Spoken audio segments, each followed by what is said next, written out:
Houston Texans, I'm blacking you out. The Atlanta Falcons, I am blacking you out. Washington, I'm blacking you out. Dallas Cowboys, I'm blacking you out.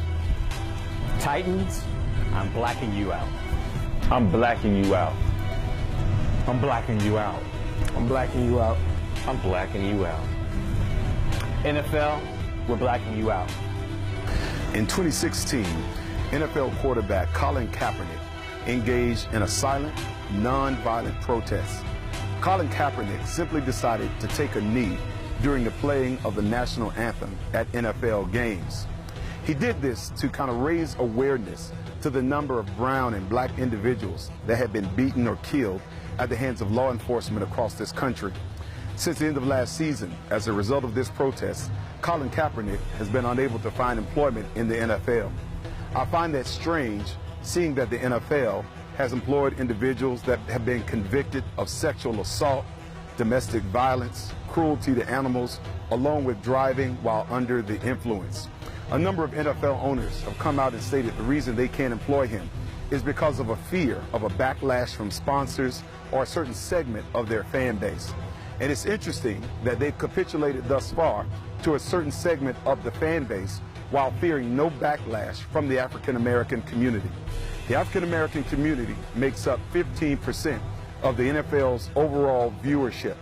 And I find it interesting that they've made the calculation that states that even though they're going to silence one who stood up for values that have meaning to us, they have an expectation that African Americans are still going to be there on opening day, watching and patronizing their product.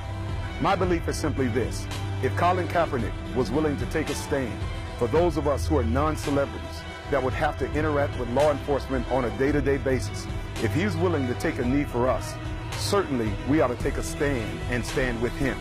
I think it's important that we take some action steps. As long as Kaepernick is without a job, we refuse to watch the NFL, we refuse to purchase any NFL paraphernalia endorsed by the NFL, and we refuse to engage in fantasy football. As a church community, we commit 1 to 2 hours each Sunday for the next 17 weeks of football to pour in to our African-American boys and girls. We will do this whether he is employed or not.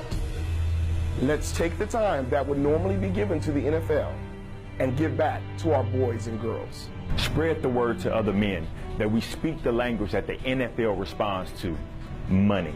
Let us make it clear that since our lives matter so little to them, their product will matter even less to us. We take a knee as Kaepernick did.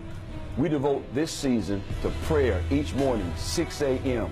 for our youth, communities, local and government officials.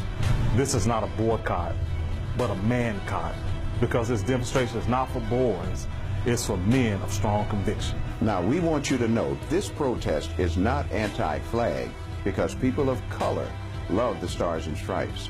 It is not anti-American because people of color have loved this country even when this country has not loved us back.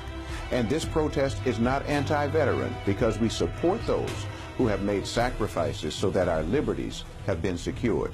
This protest is to ensure the rights of all Americans, regardless of color or creed, to be heard.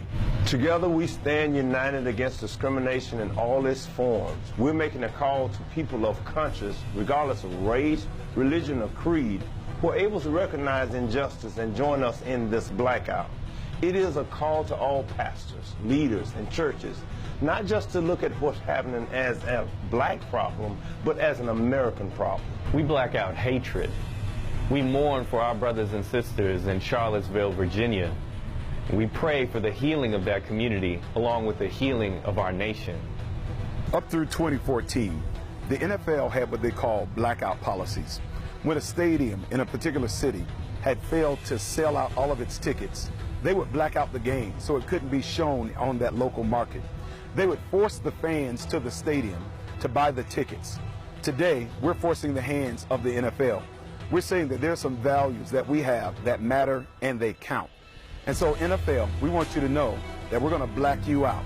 I'm making a call to pastors, leaders, my brothers, all people of conscience, regardless of your race or your background, to join us in this blackout.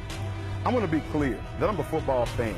I played it most of my life growing up, and there's rarely a Sunday that I've missed in my adult years. But there comes a point in time where I've got to prioritize my convictions more than my entertainment value. And let me be clear that this thing is bigger than Colin Kaepernick. He took a stand for an issue that's uniquely valuable to African Americans. But tomorrow, it could be your liberties, your perspective, your worldview that's at stake. He is symbolic of all of us. Join us. Join us. Join us. Join us. Join us. Join us. Join us. We're going to black you out. You're on the clock.